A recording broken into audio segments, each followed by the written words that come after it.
Welcome back to all the dedicated viewers. It's definitely that time in the market where dedication is going to pay long term.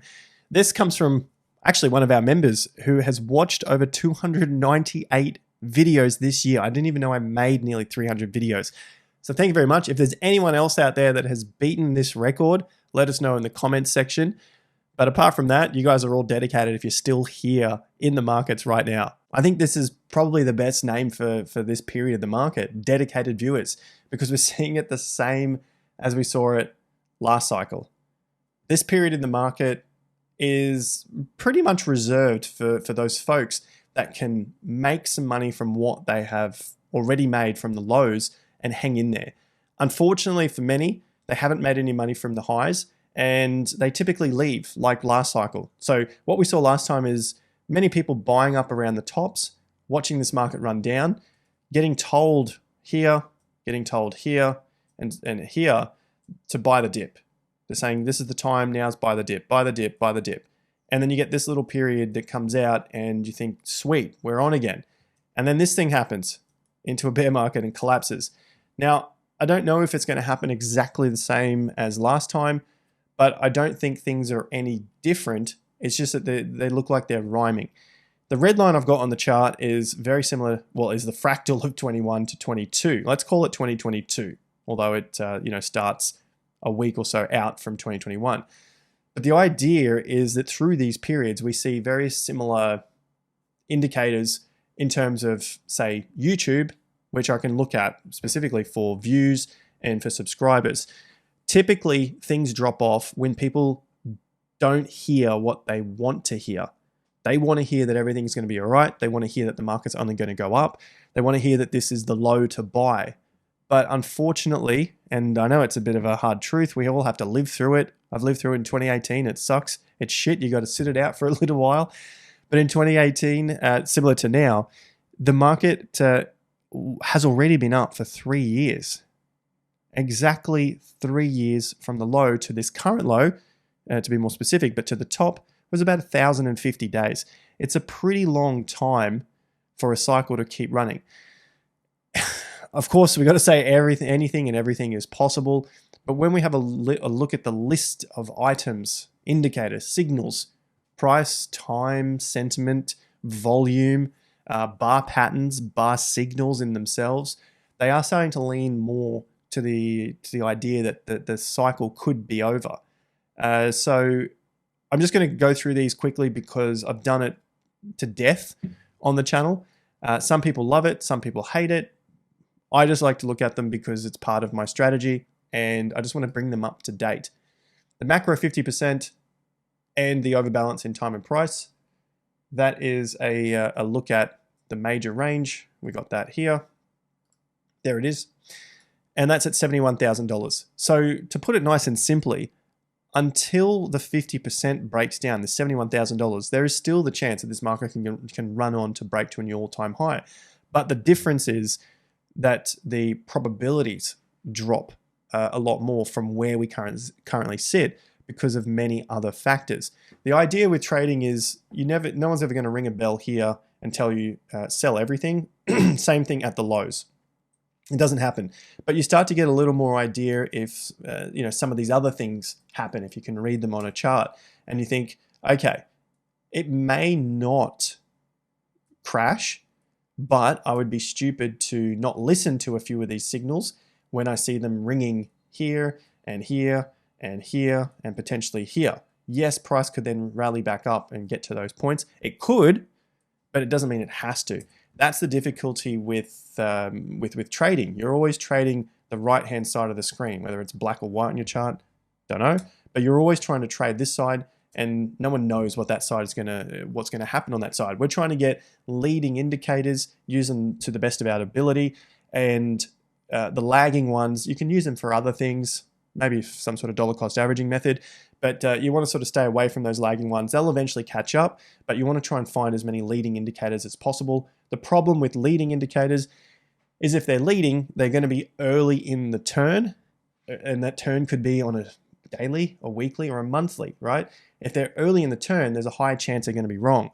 That's just playing the game of trading. So I've tried to give as many as I can here. and go through them on a regular basis on the channel. And from what I'm seeing, it doesn't seem like this time is different. I would love for it to be different. I pretty much love for the market to keep rallying up higher and take out some highs, because everyone gets excited again, and just feels like fresh and new, and everyone's enjoying themselves. But that's not always the case. So the macro 50% level, we'll start with the hopium, right? Hasn't broken 71, so we're still in the fight, really. And the overbalance in time and price. So that hasn't broken yet either. We have broken the overbalance in price, but not time. Time comes out somewhere around February. This was the longest correction in time. This was the largest price correction. So far, we've exceeded the largest price correction, but we haven't gone as far in time as what we saw back in 2024. So we're still in the race with a couple of those. But then when we look at the weekly chart, that's broken 50% levels. This one here. So we're down past the 50%. Dailies, of course, down as well when we look at the swing charts, which show the trend. So the trend is down there on the weeklies. The volume has started to come in more so on the declines. Let's take a look at the volume here. So the volume right there on the declines, more volume coming in as the market goes down as opposed to the market going up. So that is what the market is actually doing. That's the facts of the data. I can't change it. It would be nice if we could, but that's the facts. More people are selling on the way down. Sometimes we get to lows when you get some nice big bounces. That's what we're looking at here with the relief. But what you can see in the past is people weren't selling as much on that decline.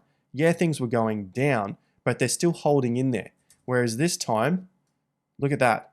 Look at that start to rise on this decline. That's the difference here. You can see it at the lows. That's not a bad sign, but it's not a great sign when it's coming down and the market's starting to rise. We saw it last cycle. Look at this decline. You can see the average starting to go up on the decline here compared to the market running up. So the market was running up on lower volume, and then the volume started to come in on the decline.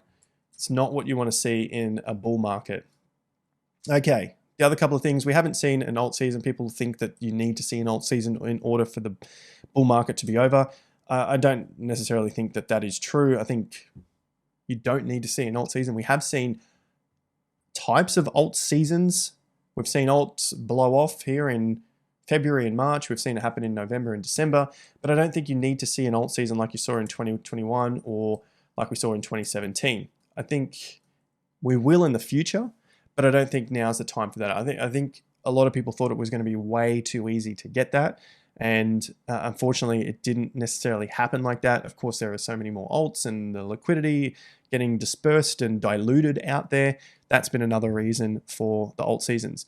Trading on the other hand is still possible, right? You could still probably trade a lot of those ranges, especially if we're seeing a relief rally at the moment. Maybe you could trade the likes of some higher volume alts. 8-day count is bearish, like it's in a bear market. So what we saw was the 8-day move down. Top here to this low right here on the 19th. Lower highs and mostly lower lows. But in 8 straight days, you did not get a break of the tops. We've never seen that in a bull market. You've never seen 8 days where the bulls have not been able to break the highs. We even saw it in April here. There was 11 straight days down, and then the market collapsed 50%. So, yeah, I haven't seen that happen in a bull market before. USDT dominance, bringing that one up to date. Now, this one here is almost an exact repeat. So that's why I think this time is not different. It's almost an exact repeat of 2022. You had the breakout higher, raging bull market beginning for USDT dominance. If we get a breakdown of 5%, where we're, down here where this dotted line is, that could be a good time to say, shit, the whole thing's invalidated. Let's get back on the bull train. But for now, it looks like it wants to continue to correct here, come back and find some support between 5 and 5.4%, and then possibly go on another rally, like what happened in 2022. You can see the breakouts. There's a minor bounce here. We might move that on and just move this over so you can read it. There, it corrected down to the 50% level, had another crack, corrected down again, and then took off. So if we're in that sort of space now, then that's going to possibly line up with Bitcoin. And I say if because at the end of the day, as I said, no one knows for sure. I'm just following all of these signs that we've seen, and hopefully I'm wrong, but we're planning for the worst case scenario, right? Dominance, 3 days. We saw that at every single top. You might be sick of me talking about that by now. If you're not, let me know in the comment section. I can continue to talk about it. We saw it in March. We saw it in December. We saw it in October of this year. We saw it in October of 2021. Sure, the market went a touch higher, but ultimately collapsed after that signal. And you saw it in April 2021. Yep, market collapsed after that too. That 3-day signal is from significant turning points. Lower highs, lower lows. They can be interrupted by inside days, but I'm not going to get too technical on this particular video. I'm just going through the checklist because, as I said, this is going to be a shorter video to bring things up to date with this thing not being different this time. I'm looking for signs, desperately looking for signs that it's going to be different in order to spur back on the bull market. And we've seen a few of these play out, and we're also seeing a few more of them just continuing on with the weakness.